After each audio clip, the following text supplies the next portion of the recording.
student of the Bible. Listen to Brother. I was born in 1933. I got to the age of 18, and one supper time, my mother had clothes in the other case on the back. Yeah, that was very exciting. I was invited to go to Gilead, and that was wonderfully exciting. We had 103 in the class.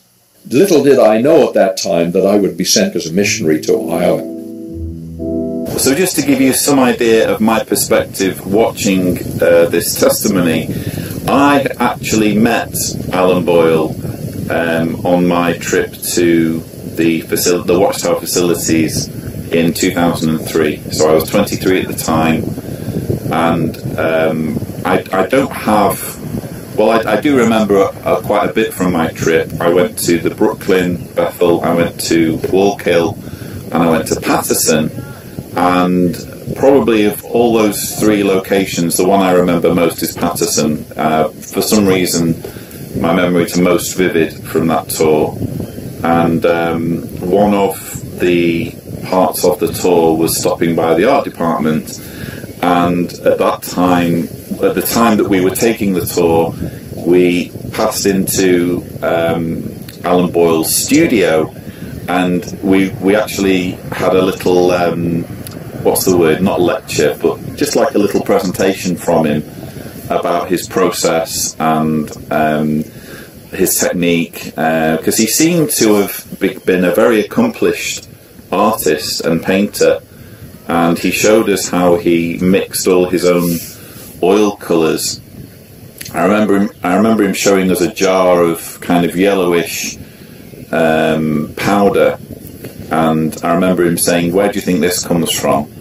And we said we didn't know, and he said it comes from urine of some kind, cow's urine or something like that. So it was one of the more interesting parts of the trip to Patterson was meeting Alan Boyle. So I kind of knew that he'd passed away, but it was kind of quite poignant for me to watch this testimonial, and obviously we're only about halfway through at the moment. But one thing I just did want to comment on was the fact that Alan is talking about how everything's exciting for him, and he's obviously describing his early career with Watchtower. Everything was wonderful, everything was exciting, and he's talking in terms of, well, I did this and then I did that, and I was on a motorbike, and back in that day this is how we lived.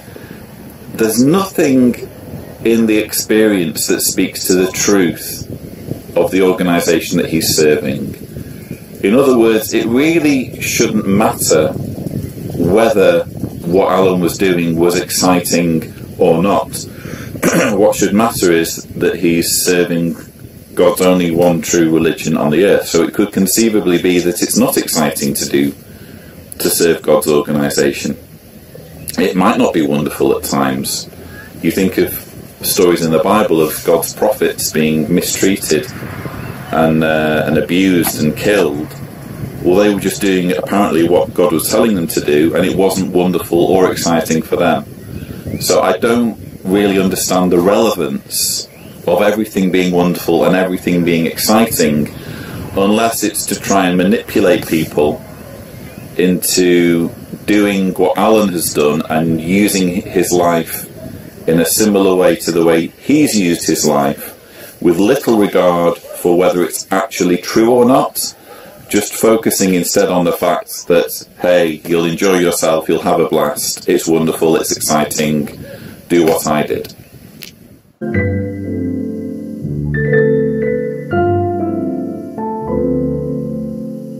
My friend had been invited to go down to London Bethel to do the artwork there. I'd always wanted to be in Bethel. I thought, well, why don't I just call him up and congratulate him? So that's what I did. And he told me that he decided not to go in. So he said, if you're still interested, why don't you go, call them up and let them know? So that's what I did. The next morning I called up London Bethel, and within a week I was in London Bethel doing the graphics work for the magazines, It was a wonderful, thrilling experience. I was in London Bethel for a couple of years, in 1977 to 79, and Brother Barry invited me to come over to Brooklyn Bethel.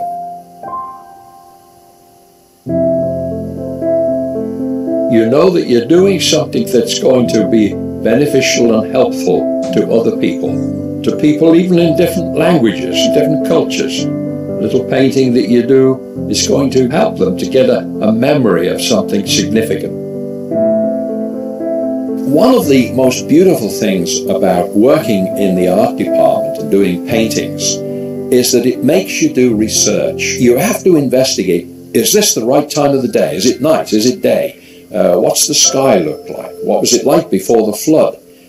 When Noah built the ark, how did he paint underneath the ark? How did he waterproof it? Because that's the most important part, isn't it? He used bitumen. Okay, how did he get underneath the ark? Maybe he put it on stilts. You have to come up with all these little questions in your mind.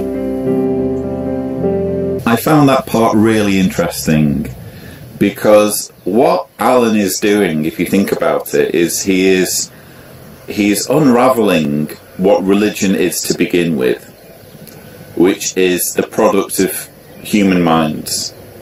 So he's describing this research process, and his example is depicting Noah's Ark.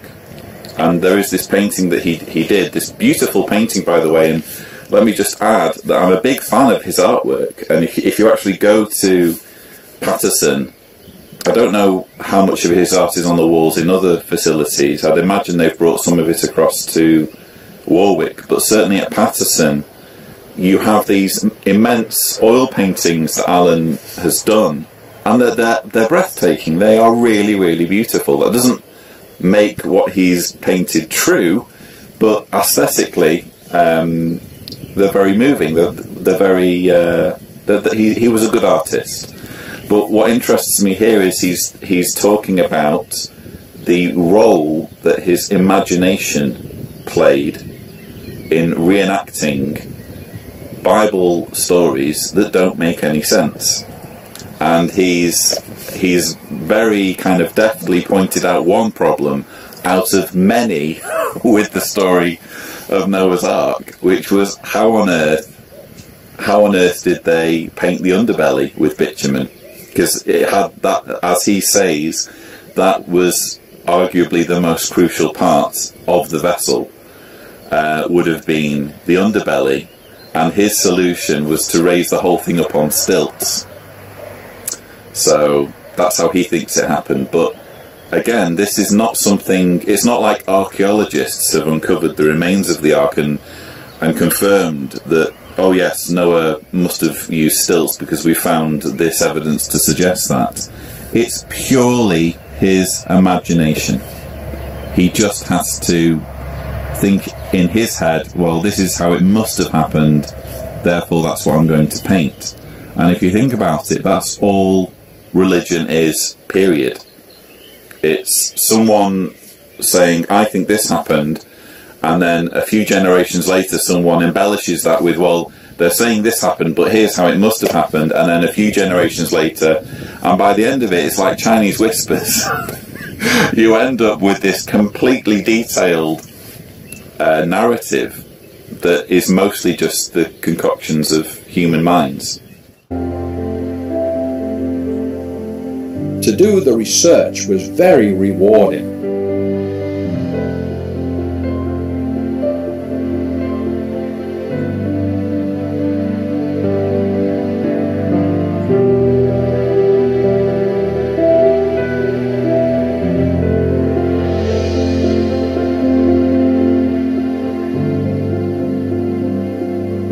This is a little model of a boat, and underneath the deck they used to keep a ballast sack of 110 pounds of sand. It says in the scriptures that Jesus was asleep on a pillow. Apparently this was the ballast sack that he was asleep on. And actually in the Kingdom Interlinear translation it doesn't say he was asleep on a pillow, it says he was asleep on the pillow. So apparently back 2,000 years ago in that area everybody knew what the pillow was.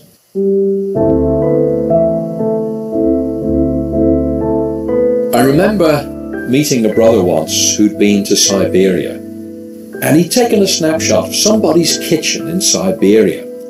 And to my amazement, on the wall, pinned with drawing pins on the wall, was one of the pages or the publications that we produced here at Brooklyn. And so remarkably, it's wonderful to feel that whatever we do here, if it's support work, if it's the painting, and of course we need a lot of support work for the paintings, all what we do here has an effect upon the brothers and sisters out there in the world, wherever it might be. And you really feel that your time is well worth spent.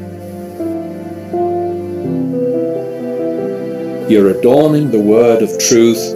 You're helping other people to be taught something from the Bible, which is going to be to their benefit. It's been very rewarding and thrilling to be in Jehovah's service, and I've really enjoyed it.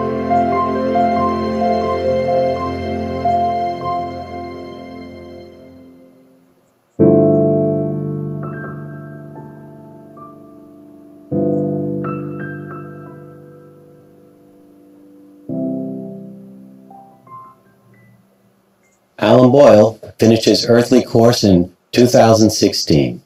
Those in the art department who worked with him remember his enthusiasm and his thorough attention to detail. What Alan brought to his assignment was rooted in his own personal study of the Bible. He found it rewarding to do the research needed to illustrate Bible scenes. Today, the writing department supplies a team of researchers to assist the artists. But did you recall what Alan said helped his research? He asked questions about the scenes he was painting. These same kinds of questions are part of the study methods Gilead students learn in class. And these are the same methods that we'll learn about in this program. I just can't help but notice the irony there of Mark Numer referring to asking questions.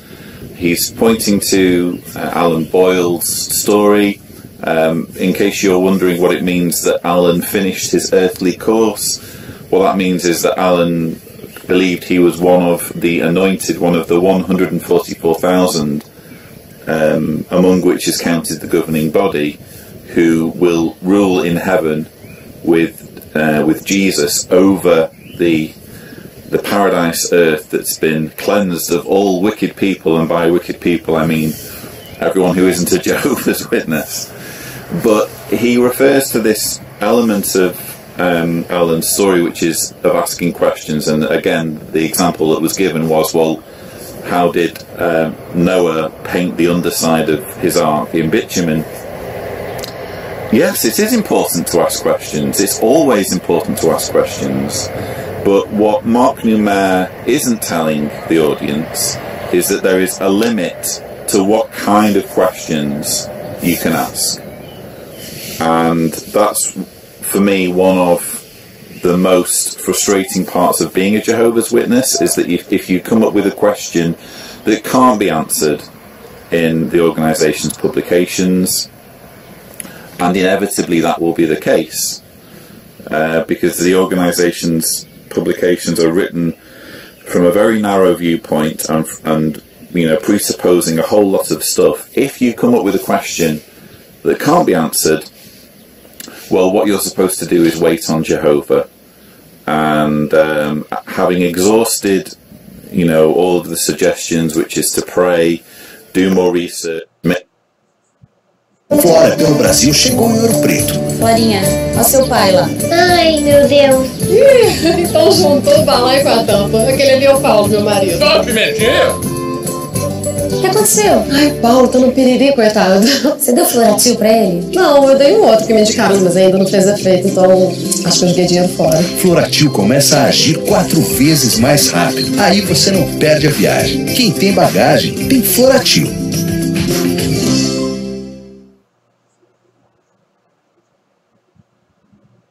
Which maybe speak to an elder.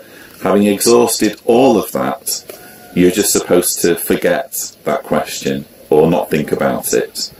There's even one publication, I quote it in my book, which says that all of the most important things that could be dealt with have already been dealt with in the Bible and in the publications. The implication being that if you've thought of a question that isn't in the publications, then it's not a good question. It's not, why are you even thinking along those lines? Shame on you for coming up with that particular question that we can't answer. So yes, there's an irony there in Mark Numer praising Alan Boyle for asking questions while at the same time supporting and representing an organisation that would prefer that witnesses don't ask certain questions. In this program, we will discuss why study is so important, what it means to study something, and how you can get more from your study sessions. Since most cannot attend Gilead, we will demonstrate the method used in Gilead School.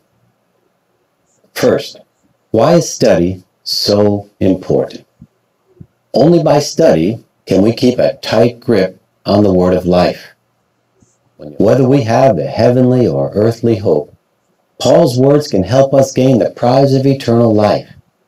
They imprint in our hearts and minds a basic exhortation that will lead us through these last days and into our everlasting reward. The question is, will we remain blameless and without blemish in the midst of this crooked and twisted generation of our day? Will we rejoice with other faithful servants of God in the new world? We can, and we will, if we take to heart Paul's counsel to keep a tight grip on the Word of life. So throughout this broadcast, Mark Numer references a verse at Philippians 2 verse 16, where the writer, the Apostle Paul, talks about having a tight grip on the Word of life, and this gets referenced repeatedly throughout Mark Numer's comments. And I think what we've just seen there is a classic example of Watchtower's black and white thinking, and quite frankly fear-mongering, because if you're keeping a tight grip on something, and in fact we're going to see this more graphically illustrated shortly, the implication is that there's danger involved, there's some kind of menace, and there Mark Numer is talking about the corrupting influence of the world, and there's a very us versus them narrative unfolding already, which is very, very cult-like. You can't, apparently Watchtower is unable to motivate its audience without scaring the pants off them and making them think that if they don't do exactly what Watchtower wants them to do, they're in some kind of mortal danger. What does it mean to study? Stop and contemplate this word picture for keeping a tight grip. Imagine a hiker who has slipped near a ledge, but before falling over the cliff, he grabs hold of a tree branch. How tight do you think his grip will be on that branch? This is not a half-hearted effort. Likewise, keeping a tight grip on the Word of life is not just a mechanical routine, nor is it a casual habit. It requires strenuous effort. It involves actively living by the truths in God's Word. To do this, we must understand more than what God expressly commands and condemns. We must be able to identify principles or life lessons contained in the Bible. Once identified, we must understand how to match these valuable truths to specific situations in our lives. Then we must allow these principles to influence our decisions and guide our reaction to trials and temptations. Ask yourself, how strong is my grip on the Word of life? So we've seen there this very graphic image of someone holding onto this tree branch, and that's what Mark Numer wants us to think about when we're thinking about this repeated verse about keeping a tight grip on the Word of life. I think we all understand the illustration he's come up with, but I'm more interested in knowing what the truth of the matter is, and whether the Bible and more specifically Watchtower's interpretation of the Bible is worth gripping onto and not having any, and assuming that your entire survival depends on what's said, on what's written. And you know, when it comes to the Bible, well, there are reasons there for not necessarily assuming that it is the word of life, but especially when it comes to Watchtower's interpretation. And I found it interesting that Mark Numer talks about the fact that there may not be a particular verse of the Bible that deals with something, but we should apply the Bible's principles and basically come up with extra rules, so that if something's not expressly condemned in the Bible, we still know that we're not supposed to do it. And that, ladies and gentlemen, is what Watchtower is all about. They are masters at coming up with reasons why the Bible condemns things that the Bible is silent on. In some cases, the Bible is made to condemn things that haven't even been invented yet, such as blood transfusions. And if you're a Jehovah's Witness watching this, please research.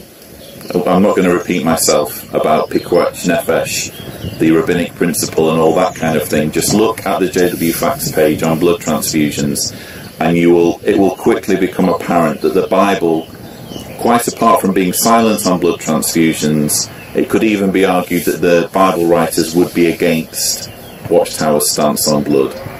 So what Mark Numer is doing here is very clever.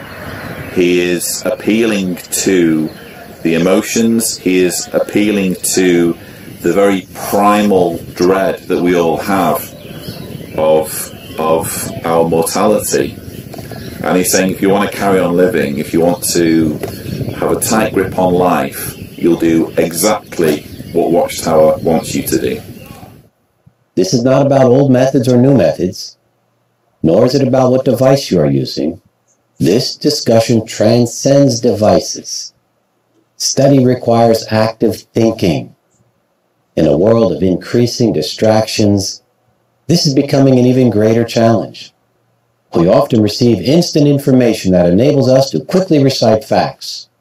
But this is not the same as active thinking. Through active thinking, we draw meaningful conclusions in our hearts. We're starting to get to the nitty-gritty. We're starting to get to the point of what Mark Numer is saying. And he's just said that we live in an age where information is freely available. And, for example, if someone asks you a difficult question, you can Google it, and very quickly you can give a factual response because the information has just been delivered to you. And that's not something that we were able to do only a decade or so ago.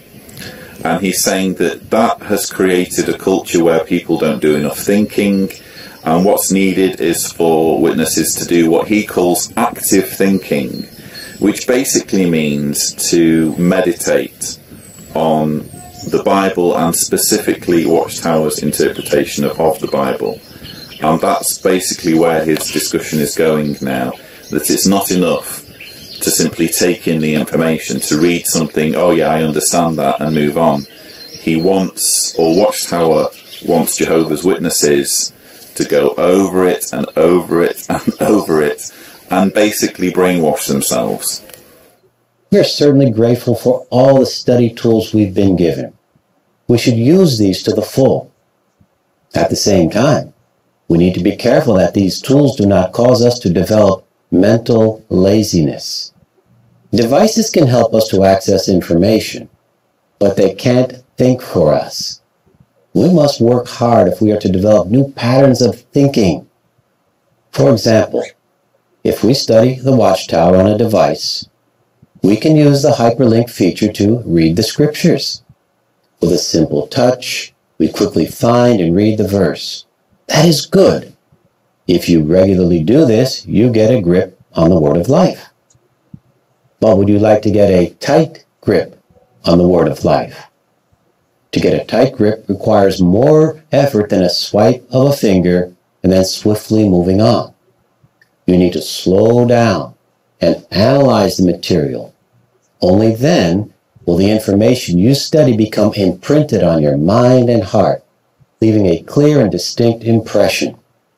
I find it fascinating that Watchtower is all about logos nowadays. It has a logo for everything so that it can very quickly show witnesses, rather than writing down Watchtower Library and JW Library and that kind of thing, it has the logos there that witnesses can immediately identify, and they're all Watchtower sources. So witnesses aren't supposed to do research in non-Watchtower sources. They're not supposed to look for the other side of the argument, which is very interesting. That's essentially what all good propagandists do, is they limit the availability of information, and they insist that only their narrative should be listened to. But it's also interesting that Mark Numer's main concern seems to be the amount of time that is spent on a particular point, and he gives the example of accessing a Watchtower article and pressing on the hyperlink to a scripture.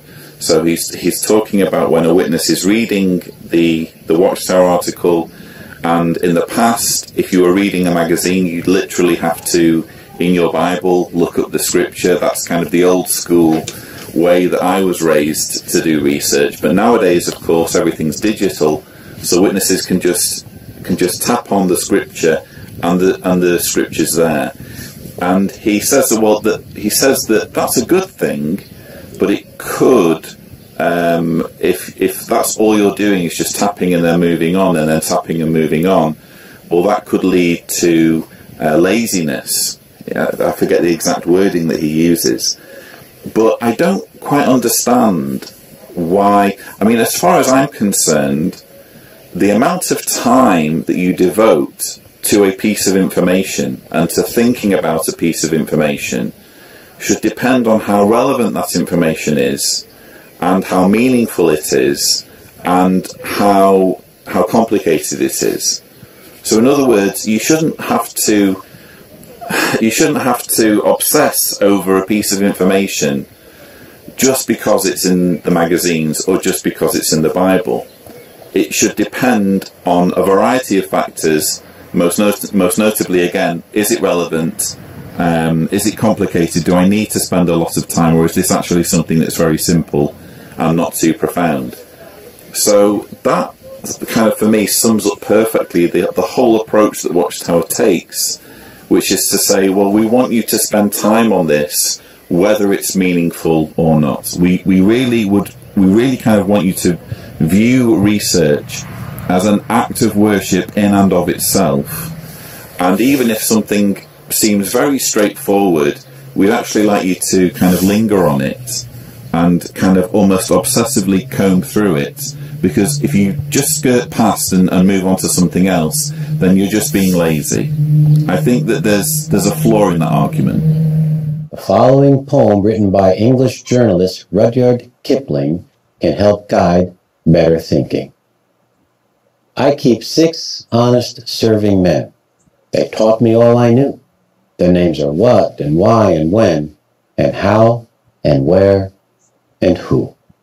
So Mark Numer here quotes from Rudyard Kipling, and the point of the poem is to explain to the audience that when you're researching something, you need to be asking what, where, how.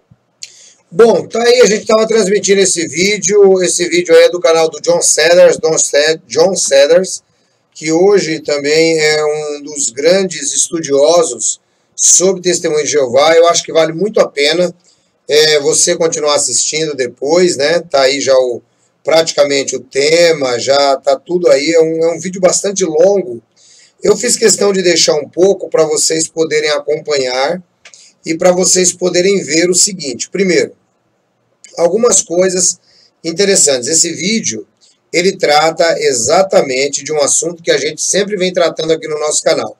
Por isso que eu fiz questão de deixá-lo durante tanto tempo, para que você pudesse ter essa mesma impressão do que acontece aqui. Não apenas acontece aqui no Brasil, mas acontece também em outros países do mundo. É importante que você conheça isso. Claro, nós não vamos prosseguir com o vídeo até o final, porque realmente é um vídeo muito longo. Então depois você pode baixar esse vídeo, tá aí o tema dele. É o broadcast de julho de 44. É o broadcast de julho né, número 44. Então você pode depois baixar, você vai dar uma olhada, mas você já sabe que já tem comentários. Quando esse broadcast sair em português, eu farei os comentários também em português. Mas agora foi mais para você poder se familiarizar. Eu creio que deve ter orientado vocês a uma coisa importante. Vocês saberem que o assunto acerca da organização, ele não está restrito ao Brasil. Ele está se espalhando por todo o mundo. Esse vídeo trata sobre a lavagem cerebral feita dentro da organização. Bom, vamos aos comentários. Vamos lá, quem é que está com a gente aqui? É muita gente que já chegou. Vamos lá. Beatriz Abreu, joinha negativo, Maria de Fátima, Andréia Marques. Ela fala, não dá para aumentar a legenda? Então, pessoal, na realidade, eu não quero que vocês assistam esse vídeo junto comigo. Senão eu perco tempo, né? Isso aqui eu coloquei mais para vocês. Foi só para vocês darem uma olhada, eles se familiarizando, conhecerem o vídeo, os personagens do vídeo, tá? Então, depois eu recomendo que vocês assistam o vídeo, vale muito a pena, é um vídeo muito legal. Eu já assisti, requer um pouquinho de trabalho? Requer, para você poder ver a legenda e tal, né? Então, eu acho que é muito legal. Eu não consegui assistir inteiro, né, mas partes dele, já verifiquei, é muito legal esse vídeo. Maria de Fátima, Maria José, Lidiane, não reclamem, parece os israelitas da época de Moisés. A Maria de Fátima, tenho 64 anos, o meu celular é ruinzinho. Flávia Guiar, boa noite. Hildon, olá a todos os irmãos. Hildo, veja o blog TJ em Foco, como está recheado de novidades. Sim, inclusive esse vídeo, essa matéria é do TJ em Focos. RFN Freitas, objeção pelas testemunhas, que pobreza, hein? RFN Freitas, eu vou falar uma coisa para você. Se você quer entrar aqui no canal, respeitosamente, para aprender, para entender, você será bem-vinda. Se você entrar com ofensas, como começou agora, eu vou bloquear você. Eu vou bloquear você, porque você não é melhor do que ninguém. Você entendeu? Você entra aqui achando que você é o quê? Você está querendo moral agora? Se você continuar com esse comportamento, é um aviso, não terá dois. Não terá dois. Tá? Nós estamos aqui na nossa segunda live. Você quer assistir, você assiste. Você não quer assistir, você não assiste. Você não assiste. Tá? Agora, não fica aqui desfazendo o trabalho que a gente está fazendo, não. Eric Reis, boa noite a todos. Então, RFN Freitas, você não tem o que fazer? Eu acho que você não tem o que fazer. Eu acho que você não tem o que fazer.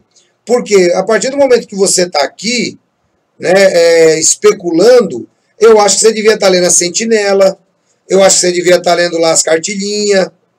Você entendeu? Agora, nós temos muito o que fazer. Nós estamos estudando. Então, eu já vou avisando, estou avisando a partir desses comentários. Se depois de tudo isso você continuar, eu vou te bloquear. Já estou avisando para não ter problema. Certo? Hildo, o Hildo Ribeiro, o Hildo Ribeiro falando, oi RFN, saudades de você, nega. Não me responde no seu canal nem no Google. Bom, o Hildo Ribeiro deve ser um amigo da RFN Freitas, tal, legal.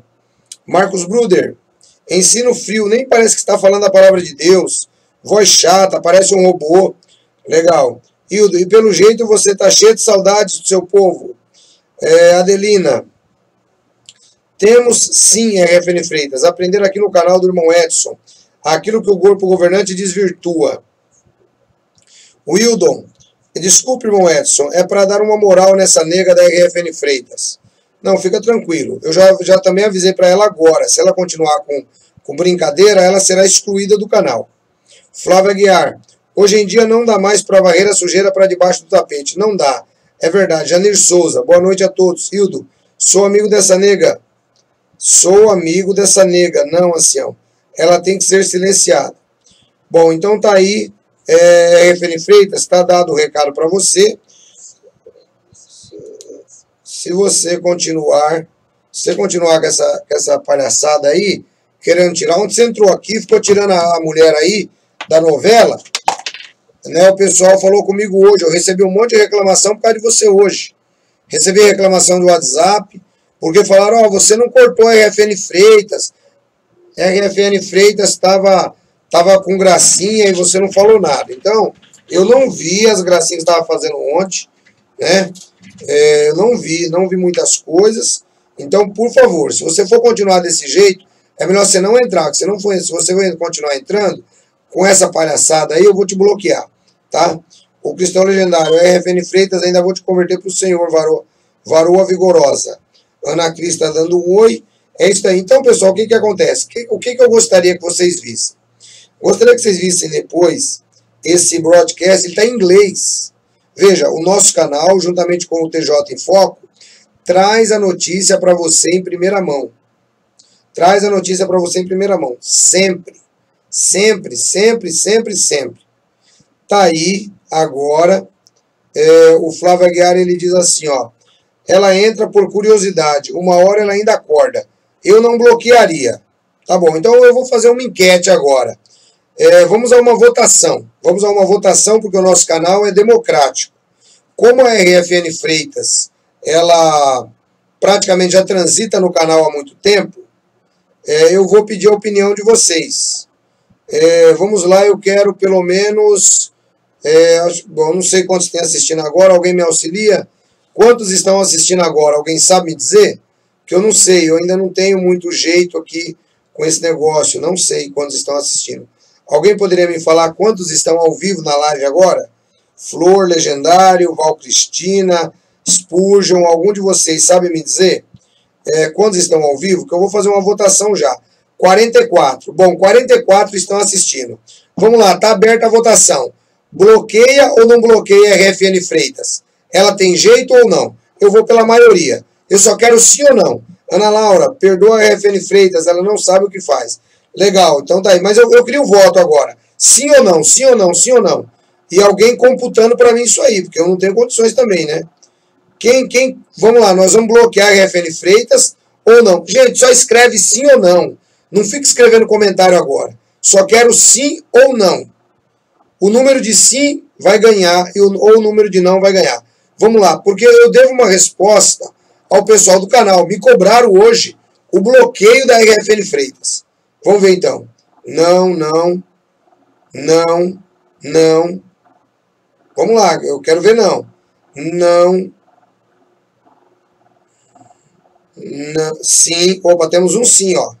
Já temos um sim. Não. Não. Não. Sim, sim. 3 sim. Vamos lá. Quem tá ao vivo comigo aí? Vamos lá. Eu não vou bloquear ela. Agora eu tô colocando para democracia. Quem está na live, ajuda a gente. Vera Lúcia também disse que não. Vamos lá, cadê você? Cadê você? Eu quero ouvir o seu voto. Eu quero ouvir o seu voto. Você que mandou mensagem, você que cobrou, eu quero ouvir o seu voto também. Vamos lá, então. Deise, sim. Ranieri, sim. A Cristina Braz, que nós não devemos ostracizá-la. É que ela fica atrapalhando de vez em quando, Cristina. A Mari 50 falou que não. O Diverso Joel falou que não. O Marcelo também falou que não. Quem mais fala que não? Ou que sim, sei lá. O não tá ganhando, hein? Caramba, rapaz. Tá com moral, hein, RFN Freitas? Vamos ver aqui, cadê? Cadê você? Você que tá aí ligado, você que tá aí compartilhando com a gente, fala com a gente aí. Devemos ou não excluí-la? Devemos ou não excluí-la? Porque é assim que funciona a coisa, né? Afinal de contas, a gente também tem que ser um pouco democrático em algumas coisas, né? Vamos lá, quem mais está falando aí? Tem mais gente entrando, hein? Vamos orar por ele. O Gessimar acha que tem que excluir. Olha só, o Júnior Vieira não. Tem gente bravo pelo WhatsApp também, falando já devia ter excluído. Vai pensando que é moleza. Quem cala, quem discorda é a torre. Nós amamos a RFN Freitas. O Marcelo Cardoso diz que não.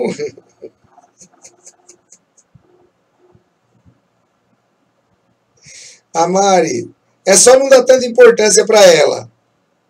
Não, mas eu não dou importância, quem dá importância é vocês. vocês ficam discutindo com ela no canal. E eu fico aqui trabalhando, tal, trazendo a matéria. E vocês ficam discutindo. Então, se ela vai ficar no canal, então a gente não fica discutindo com ela. Não bloqueia, mas também não dá moral. Deixa ela no cantinho da vergonha. Tá aí. Vamos pregar ela na cruz. Ana Cris falou que não. Cadê o pessoal? Tá faltando gente aí, ó. Tá faltando gente aí. Tá faltando muita gente ainda para os comentários. Cadê você? Você que tá aí ligada, você que tá aí, você que falou, bloqueia a Refene Freitas, cadê o seu comentário? Você que tá aí ligado, você que falou, Ancião, bloqueia. Hoje eu recebi um monte de mensagem falando para bloquear a Refene Freitas. Cadê o pessoal agora que falou para bloquear? Cadê o pessoal agora? Agora tem um monte de gente falando aí, não bloqueia não sei o que e tal. Né? Cadê o pessoal? Vamos lá então, quero ver você entrar e falar comigo aí. Porque senão eu vou encerrar esse vídeo aqui e nós vamos começar o outro. Vamos lá, Adeli, quem mais está com a gente aqui? Janir, não bloqueia. Aloysio, bloquear os que falam besteira ou discordam é legal. Juraci Vieira, cadê o pentelho do Fábio Faustino? Foi bloqueado? Não foi. Marcelo, Bia Rodrigues, vamos mostrar para ela o verdadeiro amor que Jesus ensinou. Não vamos excluir. Marcos Bruder, deixa que ela já está aprendendo e vendo muita coisa, tá bom. Eric Reis Azevedo, Mário 50, estamos aqui para aprender. E também se divertir com as novelas. Aliás, tem vídeo da novela aí. O Eric, isso dela é curiosidade profana, esse comportamento dela é masturbação mental. Trollagem para desviar a atenção do vídeo. Bloqueia. Igor Kogoi, você hoje não acredita em mais nenhuma doutrina TJ? Onde você congrega agora? Em Jesus. Ela é desrespeitosa. Olha aí, ó. RFN Freitas, precisa ser disciplinada na regulação mental de Shelfar. Bom, tá faltando comentário aqui ainda. Tá faltando comentário. Eu não sei não. Vou fazer o seguinte, ó. Eu vou dar um castigo para a RFN Freitas. Nessa live, ela vai ser bloqueada. Cadê ela? RFN Freitas, aparece aí para você tentar se justificar. Senão você vai ser demitida. Aqui é igual lá no Roberto Justus. Você foi demitida. Aparece aí para falar com nós. Senão você vai ser demitida. Aparece aí, se desculpa. Desculpa com a Shirley de ontem, que você foi desrespeitosa com a irmã ontem. E pede desculpa aí pro pessoal aí. Senão eu vou te bloquear. Vai ter que ser bloqueada se não pedir desculpa. Está muito folgada. Cadê? Vamos lá. Cadê ela? Cadê a RFN Freitas agora? Se você não aparecer se justificando aí, você terá que ser bloqueada. Terá que ser bloqueada. Porque não pode.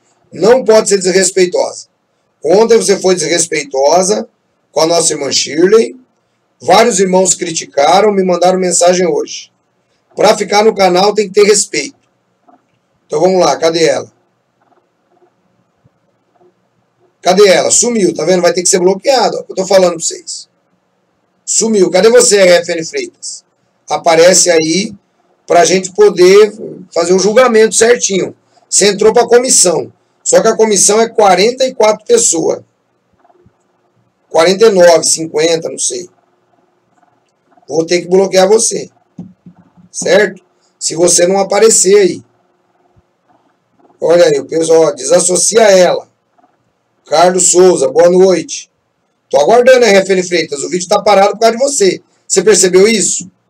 Nós vamos ter que bloquear você. Bom, temos um anúncio para os irmãos nessa noite. Temos um anúncio para os irmãos. A nossa irmã, RFN Freitas, não é mais testemunha reformada. Ela foi desassociada. Doravante, os irmãos sabem como tratá-la. Pronto. Está desassociada RFN Freitas. Se ela voltar a entrar, terá o seu nome agora cassado. Está desassociada.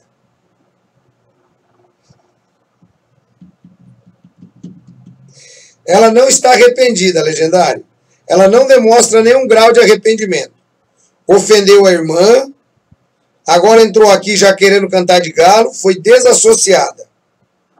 Ancião, conheço a figura do Face há mais de 2 anos, o mesmo comportamento, bloqueia ela do grupo do Face. Ela é troll de internet. Então pronto, está desassociada. Da próxima vez que ela aparecer aqui, ela não mais terá voz. A menos que entre agora e peça desculpa. 70 assistindo e 43 likes, diz Ana Laura. Cadê o like, pessoal? Vamos ajudar a gente aí. O que aconteceu? Estou boiando, diz o Caio Igor. Nós acabamos de formar uma comissão com mais de 43 pessoas, onde nós desassociamos a RFN Freitas. Ela foi desassociada. Tá, ok? Já foi dado o anúncio, inclusive. Certo? Já foi dado o anúncio.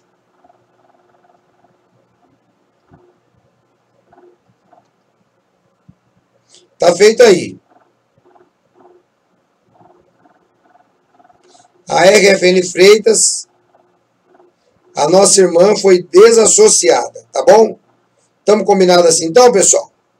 Acabou. A irmã perguntou aqui agora. A irmã perguntou aqui agora. E agora? Perguntou aqui no WhatsApp. E agora, como devemos tratá-la? Como devemos tratá-la? Bom, aqui ela não vai ter mais voz no nosso canal. Ela foi desassociada. A menos que ela entre em contato e se arrependa. Aí ela pode ser readmitida. Tá ok? Foi desassociada por apostasia. Foi desassociada por apostasia. Tá muito casada, muito grande no canal. Tá casada muito grande. Foi desassociada por apostasia. Eu queria apenas aí um ok aí do pessoal e tá tudo certo, sabendo que ela foi desassociada, tá bom? Agora, vocês sabem como tratar um desassociado. Vocês sabem como é que se trata um desassociado. Então, pronto. Esse vídeo aqui...